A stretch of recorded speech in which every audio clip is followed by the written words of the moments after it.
front brake pad replacement, 2019 GMC Acadia. I'm sure this works for many years, like 2019 to 2024. I'll put it in the description or something. We'll start off with taking our lug nuts off.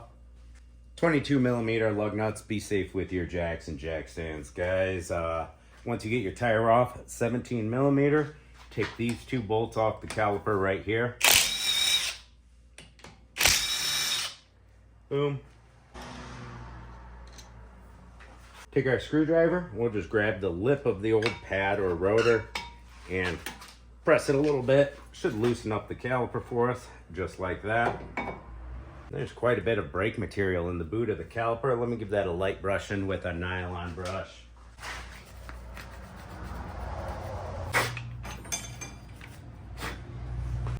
Dual piston caliper. So if you press only one caliper in at a time, it'll shoot the other one out. What you can do is press one in and hold this really firm with your hand, and that'll work. You can use a dual piston caliper compression tool. Presses them both back at the same time. You can use the old C-clamp style and still hold one while you clamp the other one. You can use two of these tools with an old pad, that'll work. My favorite is the OMT one. Find it on my Amazon store. I love this one. Put a socket on the back. Let's take these spring clips out of the brake pads here. Boom. We bought premium hardware. Always comes with, or we bought premium pads. Always comes with new hardware, so we can toss these. I grab one pad out of the bracket. We'll go ahead and put it right up against the caliper. Put our caliper compression tool in.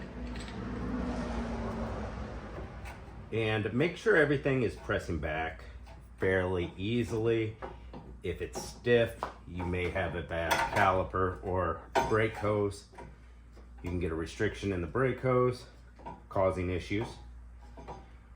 But you can actually just use one of these tools and it'll get the job done. Right there, got this side all the way pressed back in, and maybe this side will have a little bit of a lip, but it's still probably good enough to fit the new pads over. There we go, caliper's compressed. Other pads coming right out just like this.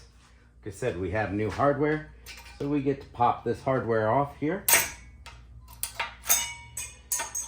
If you didn't buy premium pads and they don't have hardware, you can reuse the old hardware. Just don't bend them or anything, and clean up all the rusty, dusty stuff. Now this is a Southern vehicle and it has no rust or oxidization in the caliper lip here.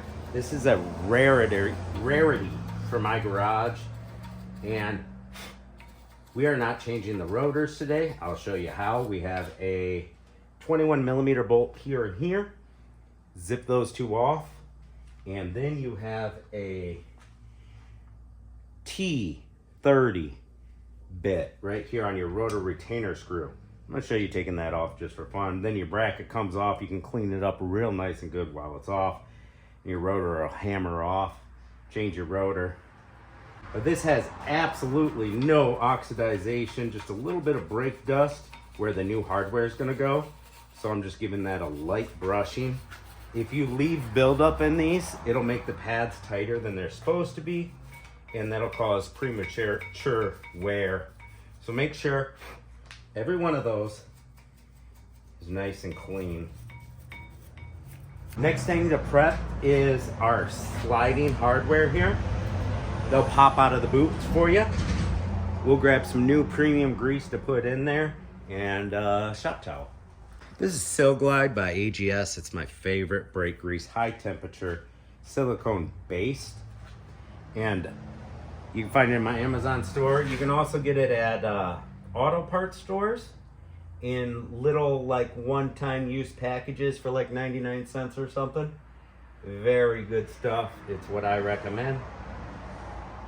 Seeing as this is a Southern vehicle going back down south, I probably don't have to do all my rust belt prep, which is putting a little bit of grease on the face of the piston of the calipers and the claws that make contact.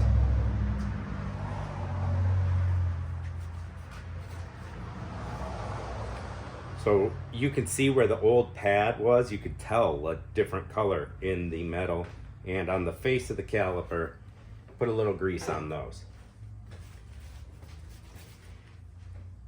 Brake pads were low. Customer complaint was the brake pads were squeaky. So we want to make sure we lube everything. That brake grease helps with microscopic gaps in the metal that can cause squeak as you're coming to a stop.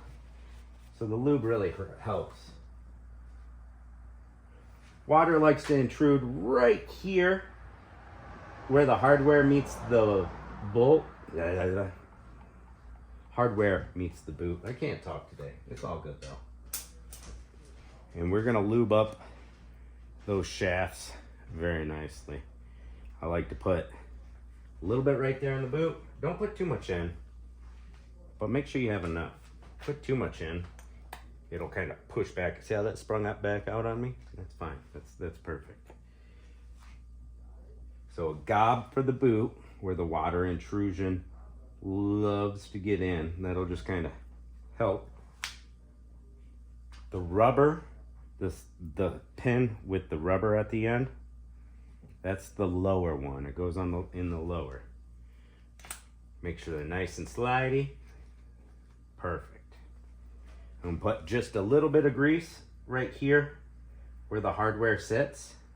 Just whatever's left on my finger, not a lot.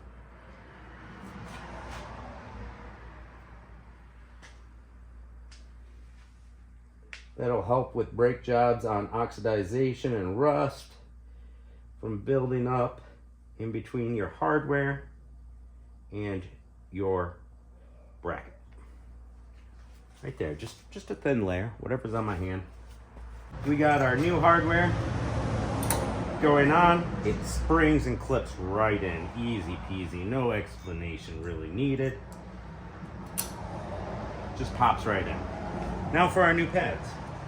Inboard and outboard look identical on this one. You have a squealer tab, and we're gonna put that squealer tab on the inside upper, just like that. See, no squealer tab on the outboard pad. And we're gonna kind of give it just a turn, an angle, and then straighten it out, squeeze together. I do like to put a little bit of grease right there on the ears for rust belt conditions, and that can help with some anti-chatter.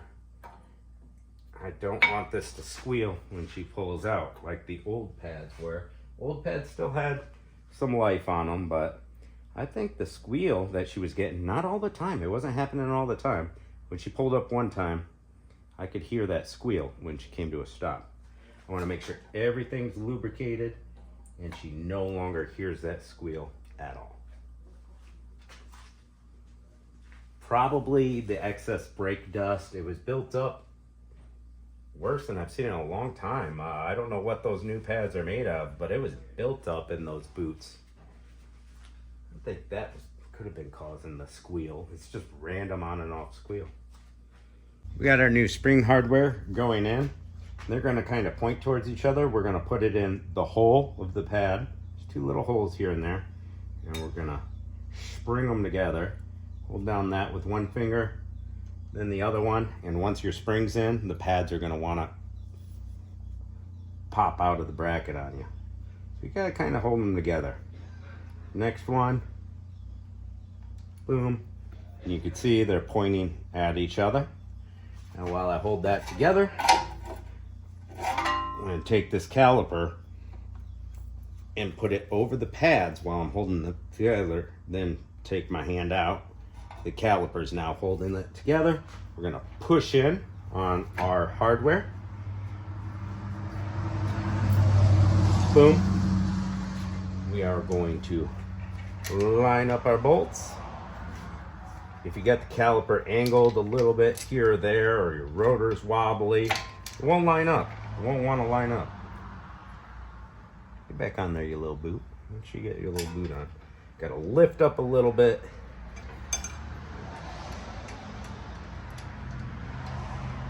It's not wanting to start in. Let's try the bottom one.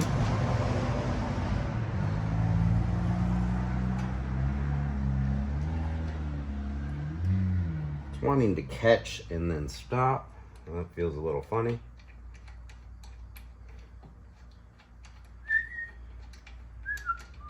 Yep. Spin this guy a little bit. All right, come on, buddy. There we go. Now it grabbed. Have your little hardwares pointing straight up and down or whatever. Sometimes that helps just to, yep. This bottom one, I didn't have it flush. Now they're in. We got the 17mm. We're not going to use the impact to put them back on. You don't want to hurt the threads. We're going to use a 1/2" ratchet by hand. I'll just snug one up. Started to get tight. Then we'll final torque the other one.